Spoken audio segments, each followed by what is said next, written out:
Now let's look at Jehovah's Witnesses. And this is Charles Taze Russell, the founder of the Jehovah's Witnesses. This is his tombstone. And if you notice here, he's called the Laodicean messenger. If you understand your Bible, Revelation 2, chapters 2 and 3 describe the churches. The Laodicean church, the church of Laodicea, is described as the lukewarm church.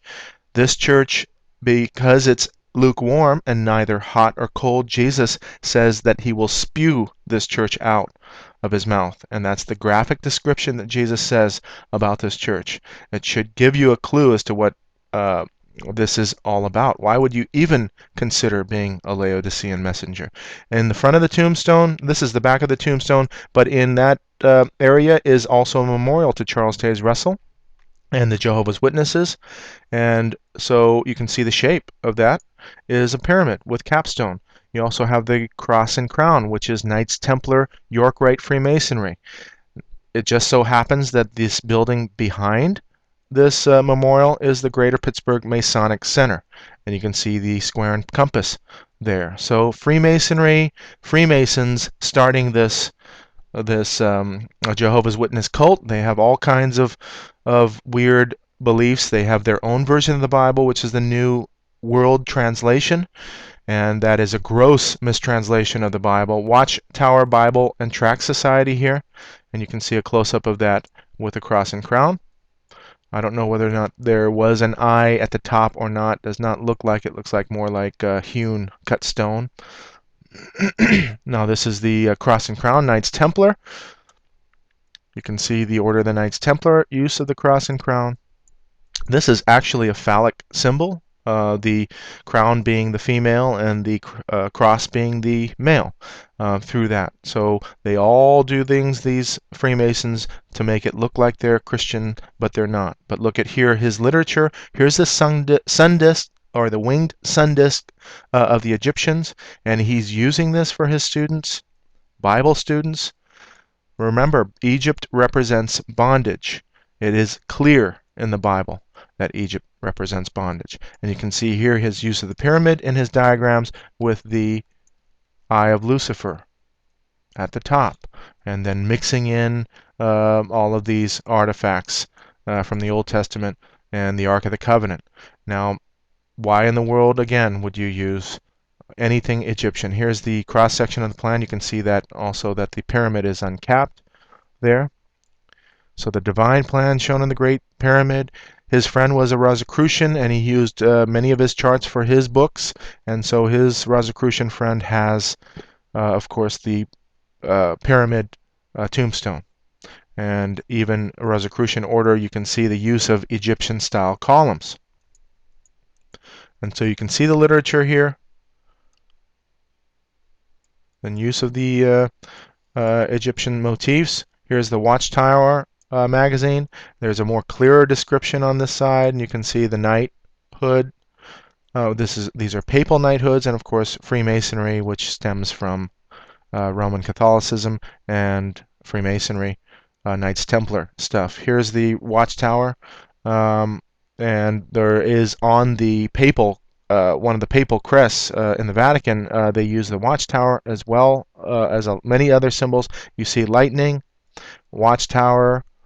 Here's that Watchtower building. They are only allowed to read this literature exclusively. They're not allowed to read anything but their version of the Bible, the New World Translation, and their Watchtower tract. Everything else is off limits. And it just so happens that a Watchtower is at the head of Diana of Ephesus. Interesting to note. Here's the sermons again, and then here's a Jehovah's Witness space and the use of the Egyptian motifs. You can read all about this in the Watchtower and the Masons by Fritz Springmeier. Fritz Springmeier was a wonderful researcher into the occult and all of these secret societies. He was actually thrown in jail and just recently got out. But anyway, he's been an awesome researcher. Now let's look at Seventh-day Adventism. This is Ellen G. White, and she's the prophetess. And she is attributed to founding modern Seventh-day Adventism along with her husband. And this is their family. and will show you that they have been involved in the cult of Freemasonry. They stem from the Millerites, who predicted that Jesus was returning in certain years, and I believe this was 1843, and then they readjusted that to a year later.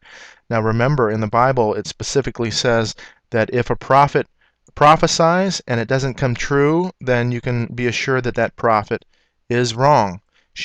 This Seventh-day Adventism still reads all of her literature and considers her a prophetess by that. But you can see now her husband using the hidden hand symbolism, which is in Freemasonry.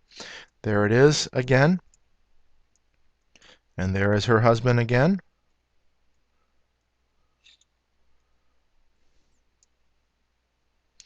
Now you can see now leaders of the Seventh-day Adventist organization. He's doing the hidden hand. The women are doing the hand over the bosom. This is Ellen G. White's tombstone or gravestone, and you can see it's an obelisk. Moving on to some illustrations. I believe this was done by her husband, and you can see the eye of Lucifer here in this tree. Yes, it looks, smells, and feels like Christianity, but look at what they do. And so we have now cults of the 1800s, you saw in that first chart. And so now this is her son, and you can see the hidden hand that he's doing. She also has her hand on her bosom, similar to this that Mackie on that cover of that book I showed you.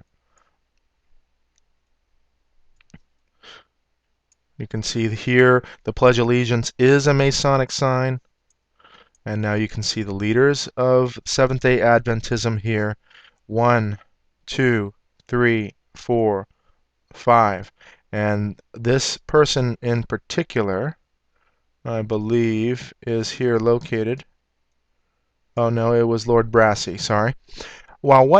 Let me explain this. The Seventh-day Adventism, what they did when they traveled to Australia, she denounced Freemasonry, and so she was attributed to bringing one of these Freemasons out of this of Freemasonry, the cult, and so there he is. And then it was found 2 years later that he was still involved with Freemasonry. So with regard to intelligence and how things work, they like to separate themselves from an organization, denounce that organization, but yet still be involved with that organization. And it's all smoke screens. And this is their website, symbolism. Look at the single eye symbolism going on here. I can't tell you that that's what's going on exactly, but there are some fishy things happening. You can see this logo as well. Here's the flame. Here's supposedly a book. There's a cross in there, but if you look at the negative space, this cross negative space moves into that top area, forming a cross upside down. Very interesting how they design it. Go look at that Seventh-day logo yourself and decide for yourself whether or not that's the case. This is Pastor B.T. Rice. The Ecumenical Movement is huge, and look at they always shake hands with Rome, and you would be surprised how many churches, evangelicals, Protestants all over, they've been infiltrated so much so that the Rome is considered the true church. All roads lead to Rome in this case.